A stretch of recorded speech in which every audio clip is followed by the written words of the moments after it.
Hey, what's new, fellow Homo sapiens? Here is the Dominican ameiva, or Dominican ground lizard. They're endemic only to the island of Dominica. This is a juvenile.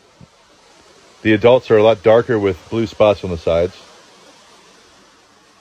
They are omnivorous, and they can be found at 300 meters elevation or lower.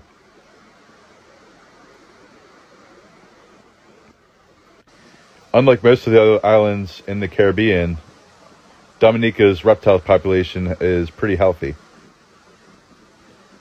On other islands, there's a lot of extinctions that have occurred thanks to human activity.